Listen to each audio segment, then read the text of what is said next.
Hi, this is Patricia again. Sorry about that. I had to cough in the middle, and so I'm breaking this up into two parts. Okay, so we're on part two of books.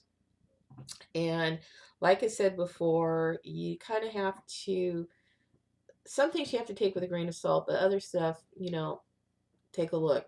One of the things is ritual. And today we have some people saying, well, you have to do it this way, or you're not heathen, or Asatru. And when I hear that, the mental breaks go on going no, because they may have things that are in the lore, but you cannot tell me 100% how our ancestors worship. It just isn't there until we have maybe a full temple that was covered in volcanic ash like Pompeii, that everybody died in situ. Maybe we can figure it out, but I doubt it. So, with that, you're going to end up with personal gnosis, and some people are using that as orthodox. That's when you need to question yourself. If it makes sense, use it. If it doesn't, then walk away. And so, with that, we're going to get back into books. Book the books I'm going into now are a little heavier duty, but they're important, I think, to get an overall picture of what how our ancestors worshipped, or how the Scandinavians worship, the Northern Europeans worship. With that being said, I'm going to put a damper on some people saying, well, you can only be Northern European and da da da da, and my ancestors were da da da da da. Okay, if you're American and unless your ancestors immigrated here in the last two generations, take a DNA test, because you will find out you're more than the sum of being Northern European. You are the sum of a lot of different ancestors. And just to concentrate on one piece is doing all your ancestors a disservice. I worship the Northern gods, but my ancestors that I know of, I have the Ancestry.com DNA kit. I have yet to do it yet. I've been busy. So far that I know of are Scottish, Irish, English, Welsh, and Dutch. Okay, I honor those ancestors because they're my ancestors. So, okay, enough of that. So we're studying, and we're studying. Now we're getting into more of the technical things on a archaeological historical level, and some people going reading. Yes, this is a reading religion because most of our stuff are in books. So if you don't like to read, you may want to try something else because you really need to know this to get a good informed and to find out how your spiritual path is going. And I really, really believe in that. I don't think it's a personal analysis. I think it's common sense. So one of the good authors that I like, she's written from, I think, as far as back as the 40s all the way up into the 70s, was H.R. Ellis Davison. And she has written many, many books on the Scandinavian religion, actually the gods and the beliefs. One of her books I really liked, I hadn't read it for a number of years. It's called Myth and Symbols in Pagan Europe, Early Scandinavian Celtic Religions. And there it is. This can be found online. It's from Syracuse University Press.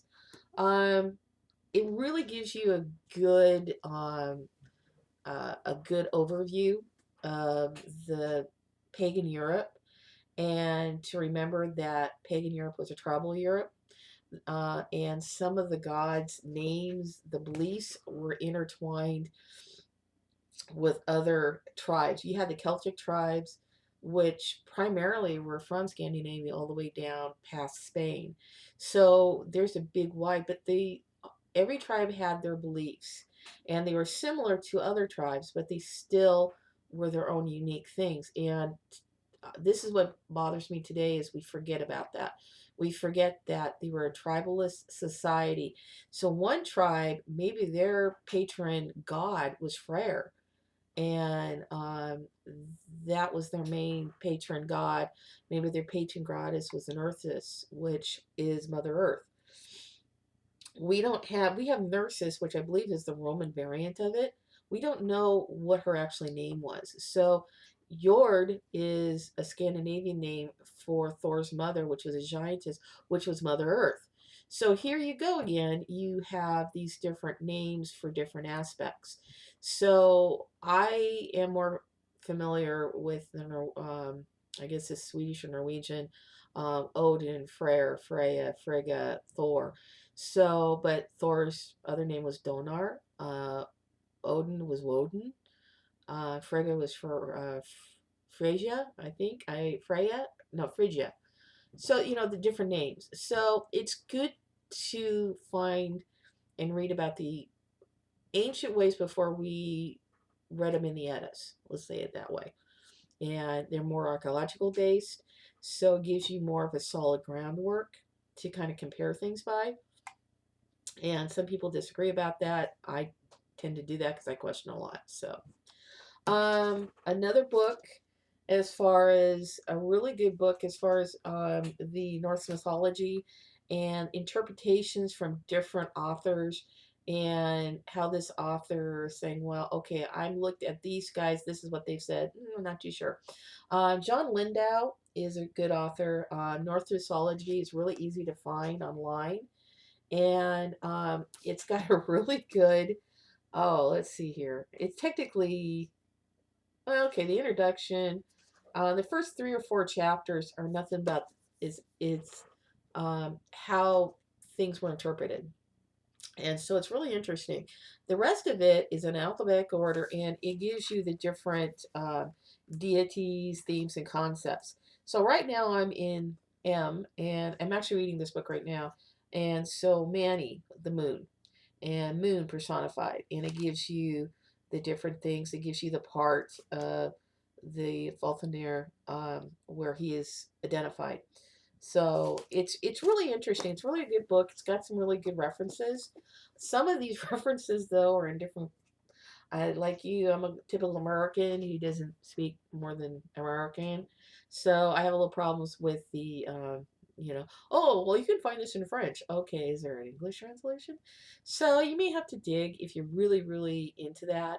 Right now, the books I've told you about, I'm actually rereading, so I don't have time. So that's it. Now divination. People who get into this, some people actually get into it or Innish and Heathenry by the runes. I've had a few people that have been divining with runes for several years, but never got into the religion part or the spiritual part. So I learned. Actually, I got into the religion before I got into divination because I was one of those going, I don't know. But when I was becoming taken before I took my oath as a Githia, I felt that was important that I know about it, and so I decided to learn about runes. Now I use a 24 rune set, Futhark, and that's a divination set. We don't know historically a whole lot about it, and if somebody tells you that it's this, this, and this, ask them for historical references. If they can't give them, then it's a personal gnosis.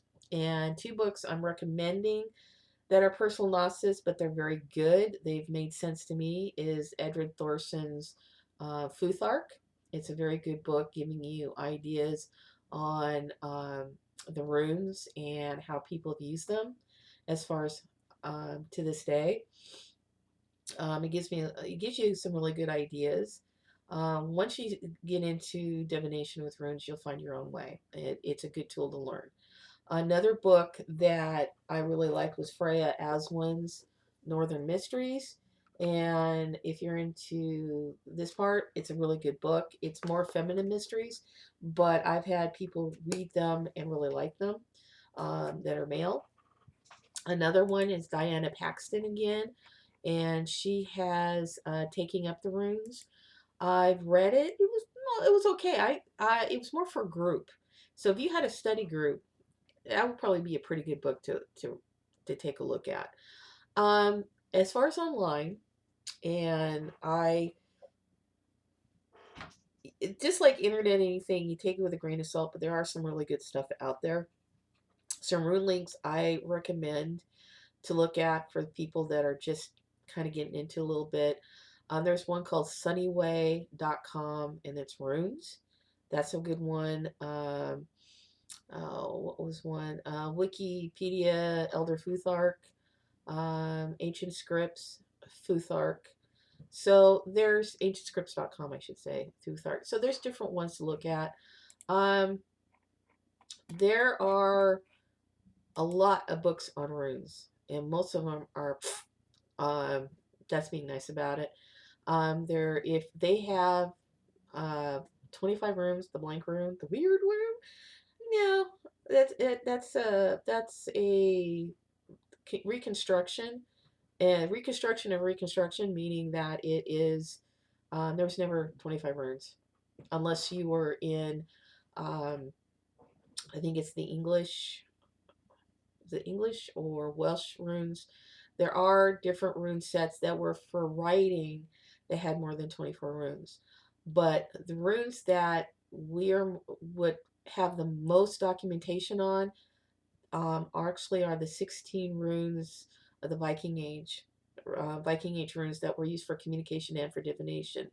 Those do have documents on them. They're very hard to find, but you can go online and look them up.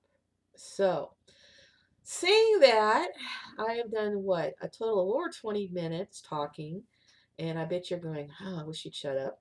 And my voice is starting to get hoarse. So, until next time, give me some feedback below.